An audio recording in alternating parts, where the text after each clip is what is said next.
Assalamualaikum warahmatullahi wabarakatuh. Hai semua, kembali lagi dengan saya Sherly Kusnawi. Oke, dalam video kali ini saya akan membahas tentang puisi kita adalah Pemilik Sah Republik ini karya Bapak Taufik Ismail dengan pendekatan stilistika. Nah, bagi yang belum tahu pendekatan stilistika itu apa, berikut penjelasannya.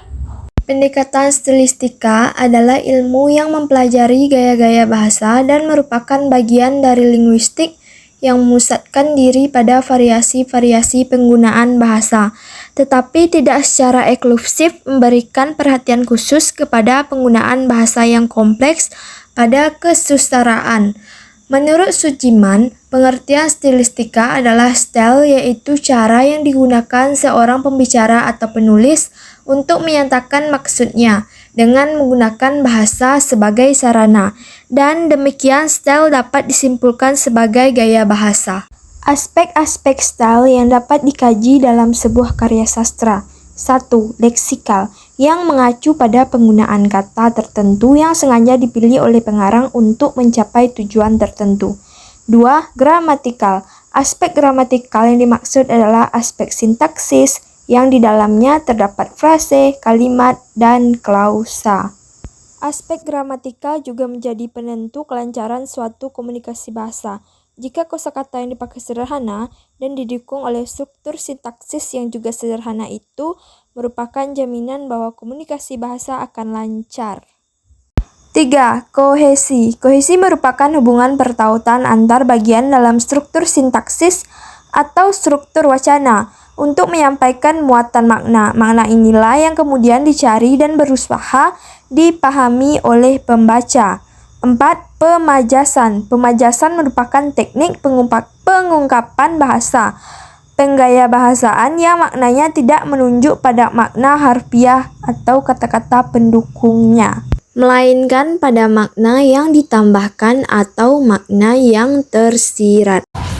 Kita adalah pemilik sah Republik ini. Karya Taufik Ismail.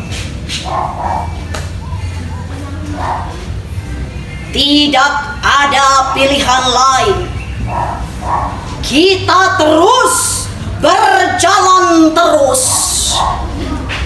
Karena berhenti atau mundur berarti hancur. Apakah akan kita jual keyakinan kita? Dalam pengabdian tanpa harga, akan maukah kita duduk satu meja dengan para pembunuh tahun yang lalu? Dalam setiap kalimat yang berakhiran "Duli tuanku", tidak ada lagi pilihan lain. Kita harus berjalan terus.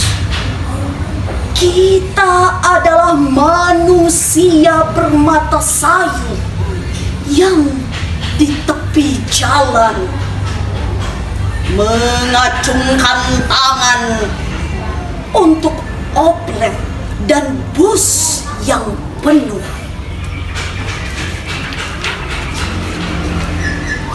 Kita adalah berpuluh juta yang bertahun hidup sengsara, dipukul banjir, gunung api, kutuk, dan hama, dan bertanya-tanya, inikah yang namanya merdeka?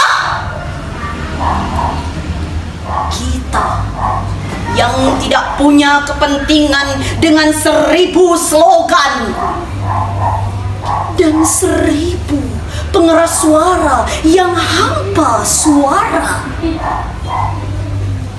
Tidak ada lagi pilihan lain.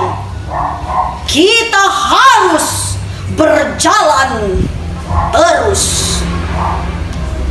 Terima kasih. Teori yang berhubungan dengan kajian stilistik. 1. Diksi. Pilihan kata yang dituangkan oleh penyair puisi ini sangat mendukung isi dan tema harga diri perjuangan bangsa. Kata kita yang dominan muncul dalam puisi memberikan makna orang banyak. Makna secara mendalam, kata kita bermakna seluruh rakyat Indonesia yang oleh pengarang secara tidak langsung diajak untuk bangkit dan berjuang melawan segala bentuk penjajahan. Lalu para pembunuh dipilih untuk memaknai para penjajah. Para penjajah dalam puisi ini dimaksudkan sebagai orang yang suka turut campur dalam kepemerintahan bangsa kita. Selanjutnya, kata duli tuanku memberikan makna bahwa bangsa kita adalah bangsa yang berprinsip yes atau bos. Artinya, kondisi bangsa kita atau rakyat kita selalu siap untuk menjalankan tugas kepentingan dan kesenangan sang bos.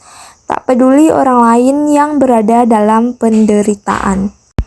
2. Konkret. Dalam puisi ini, kata-kata seperti meja sangat memperkonkret makna sebuah kerjasama atau pelaksanaan perundingan untuk menempuh suatu tujuan.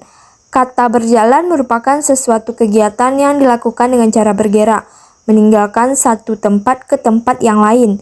Kata ini memperkonkret makna bahwa kita harus melakukan perubahan atau hijrah dari situasi terpuruk untuk bangkit menuju ke arah yang berkemajuan. 3. Imaji. Dalam puisi ini terdapat beberapa kalimat yang mengandung citraan atau imaji. Kalimat seperti kita adalah manusia bermata sayu di pinggir jalan mengandung imaji penglihatan karena orang-orang yang bermata sayu dan berdiri di pinggir jalan tentunya dapat kita lihat atau diamati. Citraan ini mengandung makna bahwa orang yang bermata sayu seakan-akan kelihatan seperti sehabis bangun tidur dan kelihatan ngantuk malam. 4. Bahasa figuratif. Dalam puisi ini terdapat gaya bahasa, salah satunya gaya bahasa personifikasi. Gaya bahasa ini dapat terlihat dari baris puisi berikut ini. Dipukul banjir, gunung api, kutub, dan hama. Gaya bahasa yang digunakan pengarang lebih dimaksudkan kondisi bangsa kita. Seolah-olah bencana alam bertindak sebagai manusia raksasa yang dengan kapan saja akan memukul serta menghancurkan rakyat Indonesia. Selain itu, terdapat pula gaya bahasa hiperbola yang nampak pada kalimat puisi. Apakah kita akan jual keyakinan kita? Terima kasih sudah menonton videonya. Jangan lupa like, subscribe, dan komen ya.